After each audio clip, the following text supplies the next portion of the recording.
The following Let's Play has been rated not safe for young children. Any attempts to break the game are for entertainment value only. However, if any typos happen to be found, mwahaha!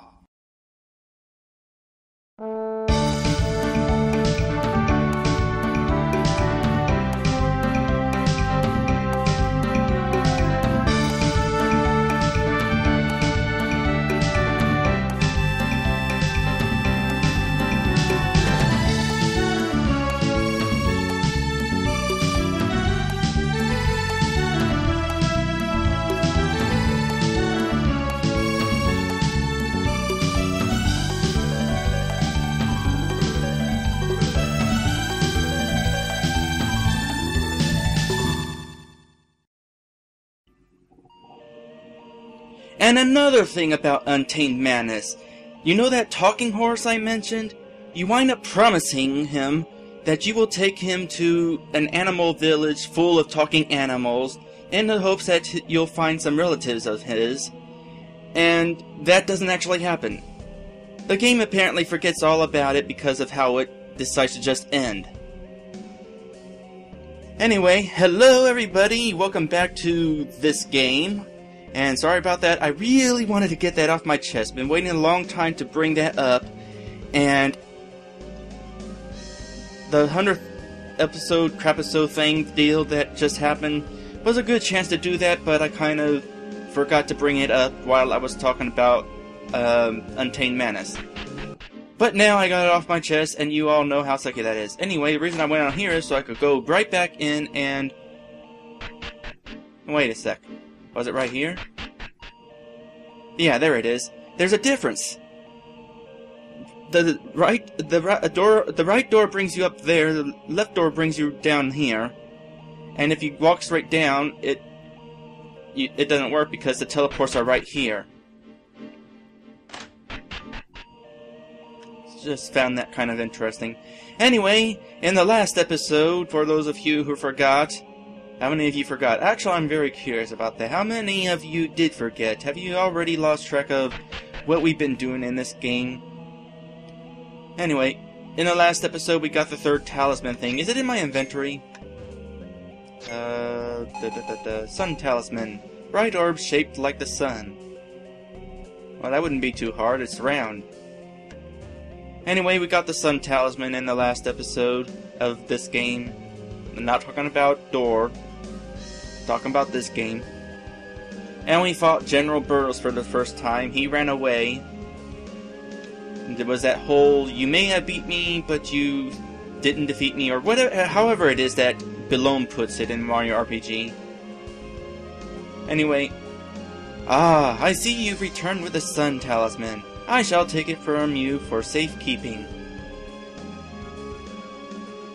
It was a bit more trouble this time.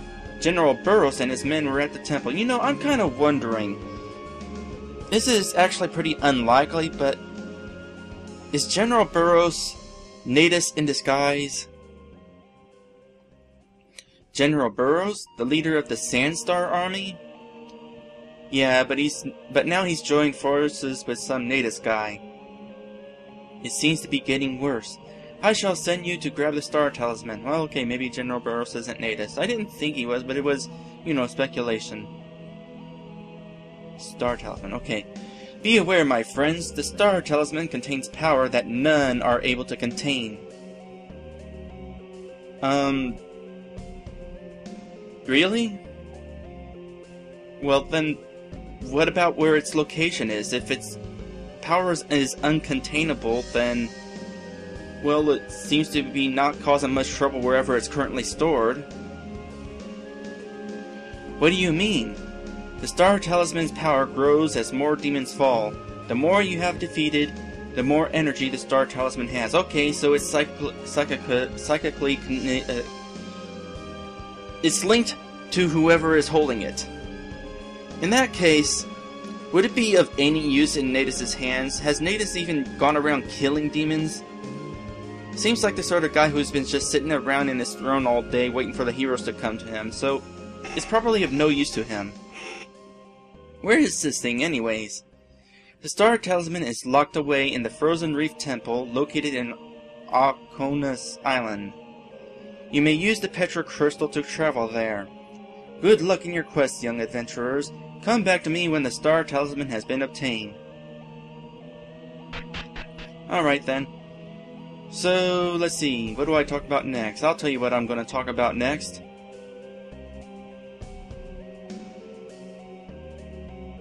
The equipment I got.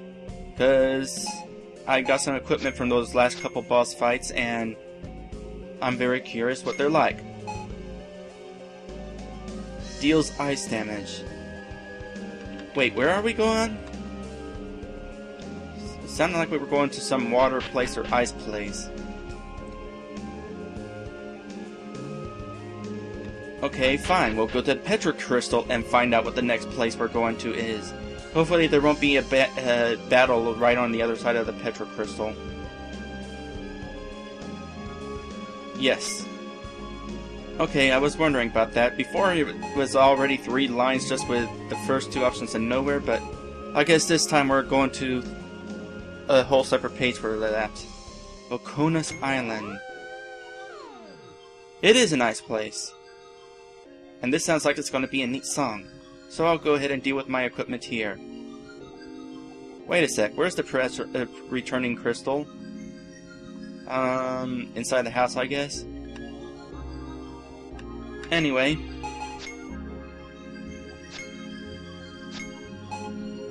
I'm going to assume that we're going to need this. Spirit takes a really big hit, but I'm not too worried about that.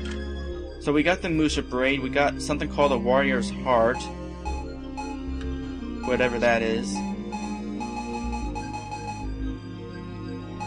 Warrior's Heart. Oh, there it is. Increases attack. Oh, this is one of those permanent items. Oh, I'm tempted to use it on Iris because of how her attack is starting to become kind of useless. But it might just be a waste of time. So... oh, I don't know.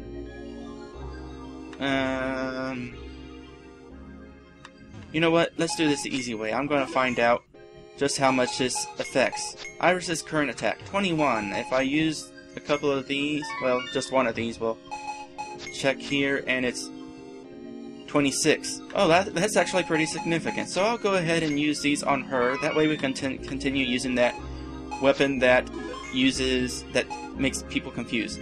Next is Aura Scales. It's a piece of armor.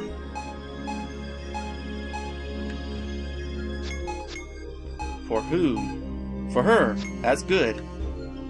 I'm going to assume it's... well, okay, I'm not going to assume it can't be equipped on him, because I just checked. So, let's see. Only 1 point of defense. Whatever, it's an improvement either way. No downside to it. The other thing was the Ember Ring. Wait, we already have an Ember Ring. We got 2 of them now? Alright then. We are going to... well, that decreases his attack, so I'm not really sure I want to do that. That guards against wind. Are we even going to find any fire enemies? I don't know. I'm just going to equip the Ember Ring anyway. Just because of the defense boost. So what do we have here? This ice formation is too large to cross over. I guess it kind of is, yeah. And sure enough, hey, look, it's wow. Are you really? Right then. 400 gil. Why is that sound effect so loud? Hey, is this another synthesis shop? Because we've been waiting for a synthesis shop for quite a while. And the Petra Crystal probably takes you back. I'm kind of curious. Nope, doesn't bring you anything play special. That does not look like the character. Can I help? Oh, well, I guess that means he's not really Frog, even though he kind of looks like he's meant to be Frog. Can I help you, travelers? I hope so. We need to get rid of that ice formation. We're looking to find the Star Talisman to stop Natus. Ah, those ice formations have been appearing all over the place. I know just the solution. Is this going to be another equipable item? What is it? We're kind of in a hurry. There is a legend of a strange beast that resides in the Moon Temple. It's called Gina. Well, we already fought that thing. Did I mention that Gina is a invisible encounter? Because I went in there in the alternate file and Gina was in a different spot. It has been said that its plume can create a fiery hammer that could melt a glacier. Return to me, Kermit. Okay. And I will craft such a hammer for you. I will only need the Gina plume. So this is a synthesis place. Oh, so you found the plume, eh? Heh heh heh. I will craft you Gina's hammer. Yay! Are you going to synthesize other stuff? Good luck on your journey. If you ever need help with monster hunting, I'm your guide. No, you do not synthesize new stuff. Oh, that just sucks. But at least we got Gina's hammer, which increases attack power. So yeah, I'm probably going to equip that. Does it work on her? No. How about him? No, of course not. Well, that's okay. It's a better overall, so I'm not going to worry about the Might Bracer. Can somebody else equip the Might Bracer? No, of course not. Alright. So, break that. No special animation for it, but whatever. Weapon shop, there's water, there's a boulder. Found a mage's mine, and that is a creative spirit. No question who gets that. Weapon shop. Gotta search for secret stuff. Is this actually going to be in piece of armor we're going to buy? Wouldn't surprise me. Alright, what do we got here? New gun. New weapon. Although it it's only 1 point higher, so I'm probably going to ignore it. That I'll probably buy for Iris and Rip. And yeah, wait, does the spike shield do anything special? No, I did not want to do that. No. No, it does not. Alright, I'm going to buy stuff now.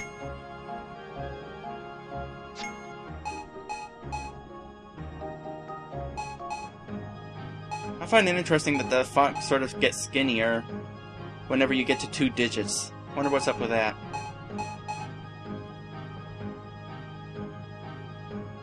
Wait a sec. -1? That's actually weaker? That's weaker! Why are you selling a gun that's weaker? Alright, so I bought an extra of those trinkets for Talus, just in case, because, I don't know, I might want to equip something that protects against ice damage for him. It means swapping equipment in and out, but whatever. Let's see. I bought some Kalos, some Antidotes. Got a Vitality Potion, that's a nice heal. I also got Chocolate Cake. That I'm going to ignore for the time being, because I'll probably find some from enemies. Alright. Head out here. And I guess we gotta... Well, I don't know. Can we just... No. So I guess we gotta switch out equipment for the Might Bracer to do this. And then we gotta swap out again for the fairy boots so we can jump across these little gaps here. No, we can't jump across that for some reason. Burning bomb was found. That sounds potentially useful. Causes fire damage and may cause burn. We're gonna save that for the boss if I remember. Oh look, there's a person there. First I'm going to go ahead and equip the frost charm here. And save. Now, do we go inside or do we go to the right? Please, we must pass this gate. We have to retrieve the Star Talisman. It's an adept rogue. Okay. I am sorry, but I cannot move unless the ice beacon is lit. If it is not, the frozen temple will not be found. There's no use arguing. He's a rogue adept. he has a greater power than us. So I guess we have to light the beacon, eh? Well, it doesn't matter considering we can't even reach some ice temple without it being lit. We don't have much choice, do we? That's what I just said. So we go into this dungeon. What is going to be our first... Oh great, we're going to have to...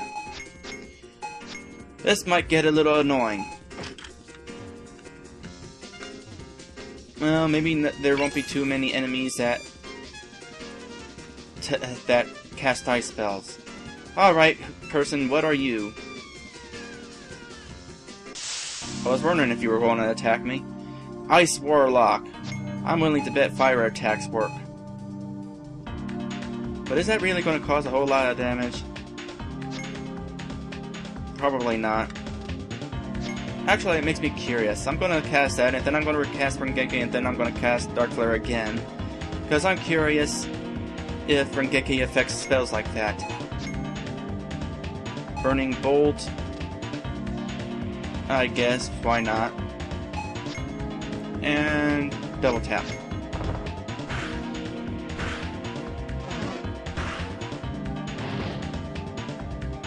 No damage? Well, I guess it's dark then. That was a wasted spell. So I guess it doesn't matter. Speaking of health, I decided that, you know, I like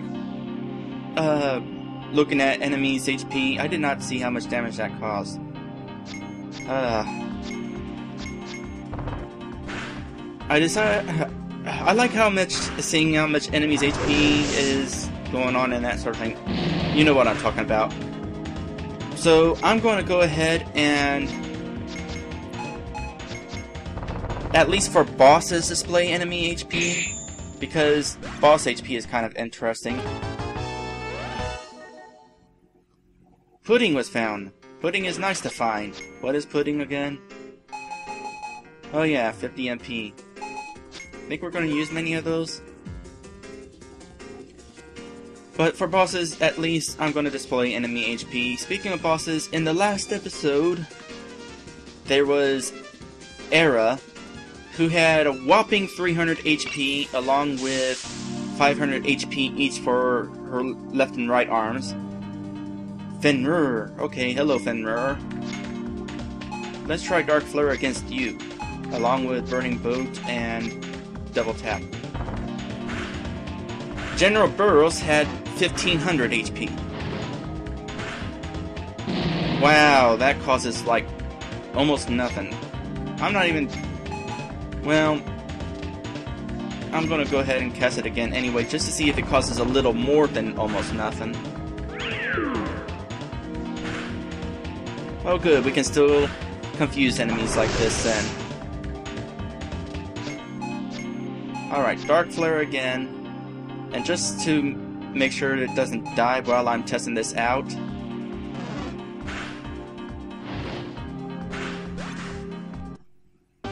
I think that caused more damage. Did that cause more damage? Once again, I'm not paying much attention. I kind of forgot the other amount. Either way, it hardly matters because he's not causing much damage with this stuff anyway. Fruit preservatives. Preserves. That thing again. Alright. We're gonna get berry juice sometime, I'm sure. Wait, what the... Oh boy. We got a puzzle. Not a complicated puzzle. Actually, I'd hardly call this a puzzle at all, because here's the exit. Oh, I am totally in trouble here. Alright. And then this other guy is not attacking me, so I'll just step over here for a moment. And save. How's my health looking? I guess I'll do a couple heals. And then go after that guy. Actually, I'm kind of curious. That costs 20 and that costs 5. Next chance I get, I'm going to see if it's more cost efficient to use the cheaper spell. Dragon Ice. There's no point in using that. Use that. Double tap. speaking of Iris, in the alternate file I got to that mine, and sure enough, Iris is still sitting in the cathedral near the beginning of the game, waiting for me to talk to her. You know, it's getting through that file is really hard. You gotta be kind of choosy about your equipment, like the Rose Charm protecting against Galewind, because Galewind really hurts, especially whenever you're by yourself and Galewind hits twice. But it's not entirely helpful though to be equipping like that, because you don't really get the equipment until you're already in the middle of the dungeon. But it kind of helps. Anyway, I forgot what I was saying here. This guy has a lot of HP.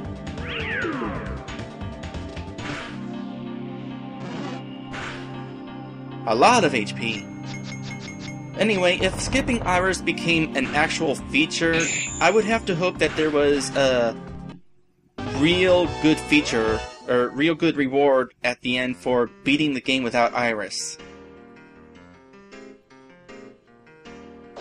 Currently I'm sitting halfway through the mines at that panel where you equip, or where you're supposed to put in that code.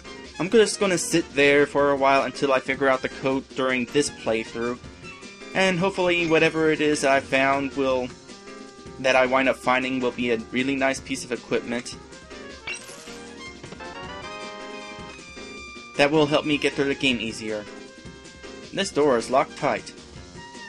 Alright, so let's go unlock it. How's my HP? HP is... Well, let's go ahead and check this real quick. Wow! It is definitely more cost efficient to just use light aura. Oh, there's a button over there. Guess that opens the door. Where does the other path take us? Let's take the other path first. Dead end. Hit that, and hit to the door. Okay, I guess we have to walk up to it and open it first. For a moment there I thought I encountered another dead end. Nope, it's just a path going up. Let's defeat this guy. Sure enough, the Ice Warlock has a nice attack. Back in the Sun Temple, there was an altar near the back that said something like, I don't know, it was the Altar of the Sun. What exactly is that? Is it important? Is it like with Gina? Speaking of the end of that dungeon, you wind up... First off, I have to say this. Yeah. And the only reason I did that was because I know at least one of my viewers hates it when people go, Now, at the end of the Sun Temple, we fought Aura in order to get the Sun Talisman. The thing about that is, after we defeated Aura, then General Burrows came along, and we had to fight him.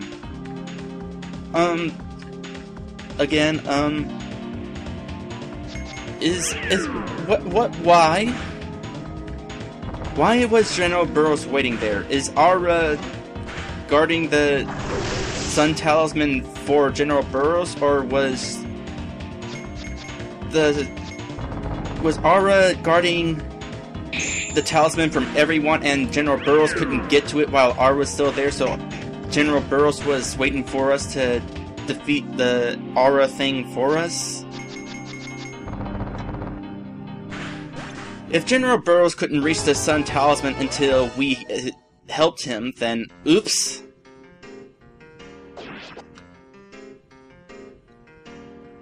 I wonder what sort of boss we'll be fighting here. You know, thinking on it, General Burrows could have probably taken the orb while we were in that fight. We would have been a pretty good distraction for Aura, and then he could have just waltz along and took the Sun Talisman, and once again it'd be a case of we accidentally helped the bad guy. And apparently if I want to rest in an inn, I gotta head all the way back to the one by the cathedral. Rip learned a new attack. Let's find out what it is. It is Shock Spear. Attack an enemy twice with thunder. So it's like that except double. Alright, why not? Let's find out what it does.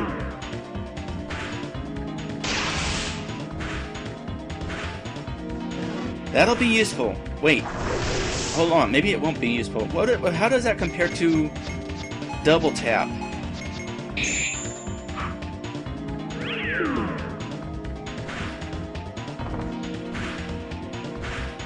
It's the same.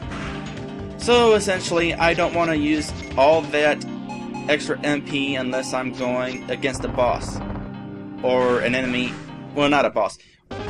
Unless I'm going against an enemy that's weak against lightning. Of which I'm not entirely sure if there's any such enemies here. I'm going to break that, and then I'm going to equip the Frost Charm, because the next guy's kind of tough, you know? I have a story to tell all of you, by the way. And I figure this battle's going to take long enough, and we haven't fought him much yet. I'm going to go ahead and tell you what the story is. Is that guy weak against lightning? Alright, I guess I'll try to find out. But anyway, yesterday I put my YouTube channel at risk. No, I guess he's not weak against lightning. I wound up making this fan video for Tailspin that uses the Tailspin theme for the extended theme that's found on the Disney Afternoon soundtrack. I figured there's probably going to be some issue, but odds are it's probably going to be a case where it's just blocked in a few countries, no big deal. I uploaded it, and it was automatically tagged by WMC or whatever it is, and it was blocked worldwide. It's like, well, crap. I've had to deal with this sort of thing before. A couple of videos of me going to Furry Week in Atlanta, where from incidental situation where a couple parts where I was recording at the convention, there was music that I guess it caught them didn't like, but in the case of the first video,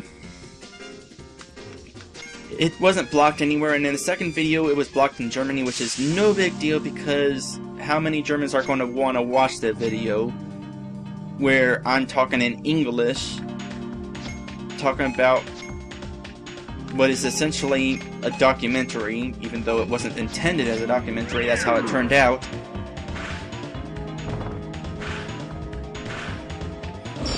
And it wasn't really worth trying to dispute the copyright claims on them. But for this video I just uploaded the fan video. Worldwide is kind of a bad thing because I put a lot of effort into it. And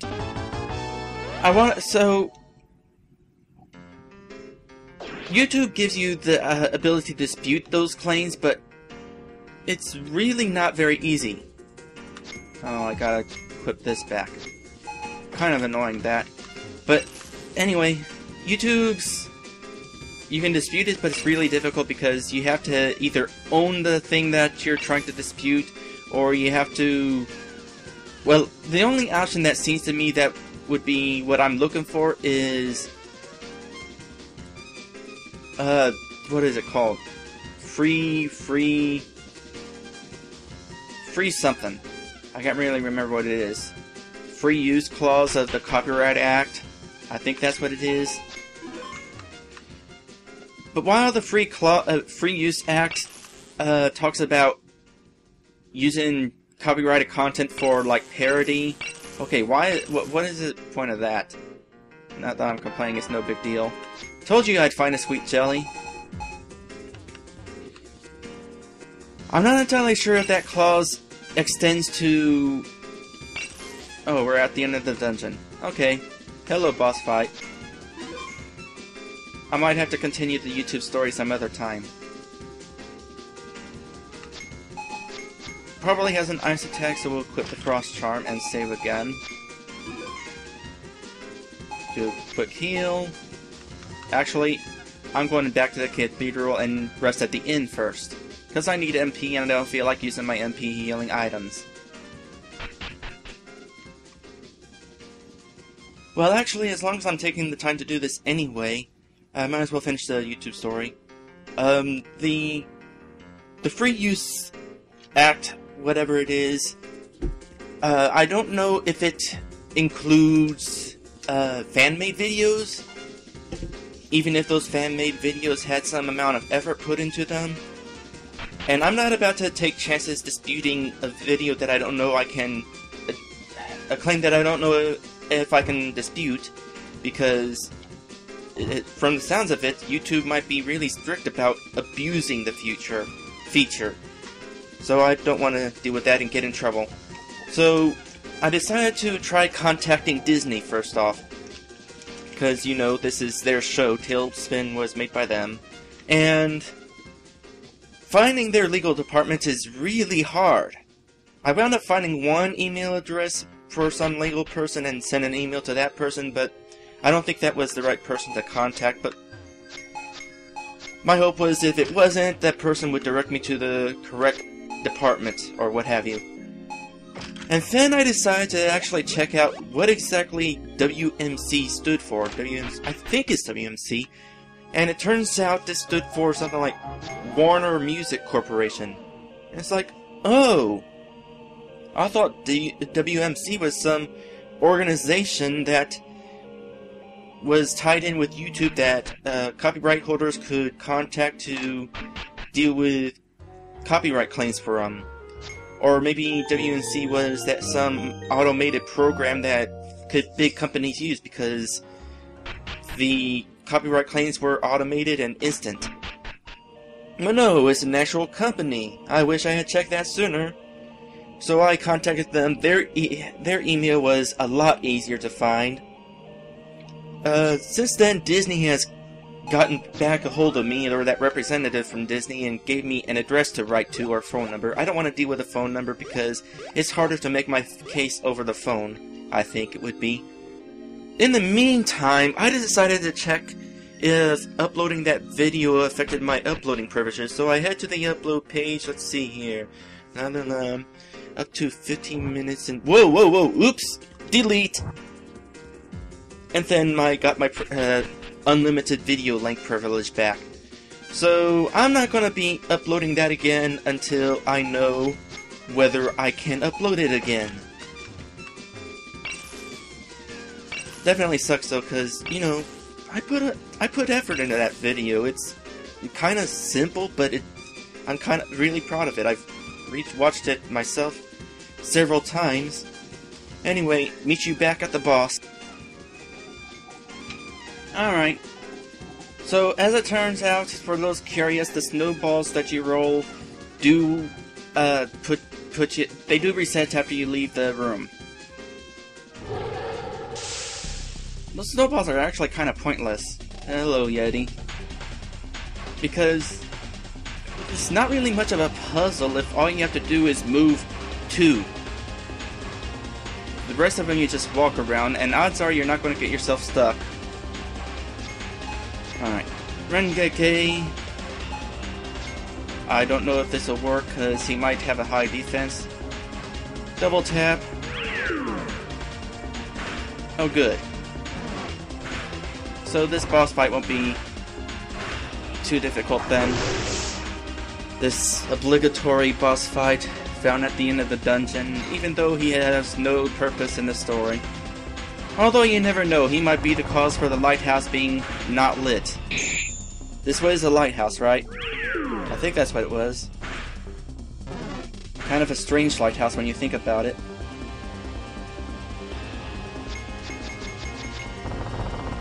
You know, I learned something interesting about the background swirl. I had a hunch of what it was, but I wasn't entirely sure. Basically, what's going on is they just took a... When you go into battle, it takes a screen cap of the map that you're on, and then swirls it. That's all that's going on. You're basically fighting on the same screen that you encounter the enemy on. I found the command that makes the swirl, and it's possible to get into the fight without having the screen change, without having the screen swirl, that just be the map as a background. Basically, it looked pretty much like is in RPG Maker 1. Boy, this battle takes no thought whatsoever. Tell you what, as difficult as it is going through the game without Iris and her confusing weapon, you don't really... It makes things more interesting because you're actually getting attacked. So at what point do we find out what the code for that one piece of machinery is? Because I highly doubt you're supposed to be guessing. And that's the end of that. No challenge whatsoever thanks to this confusing weapon. That wasn't a lot of experience. Found another warrior's heart. This must be the beacon. We have to light it. No. Alright, so we got the warrior's heart. Add that to her so she can continue making this game a lot easier. And done. And we have to walk all the way out. No, and she's just standing there. It's like, okay, it's lit, I'm gonna let you go through without you having to talk to me. The Temple of the Stars has risen! Be careful, young warriors, there is evil looking in the depths. So, next time we're going here. Bye!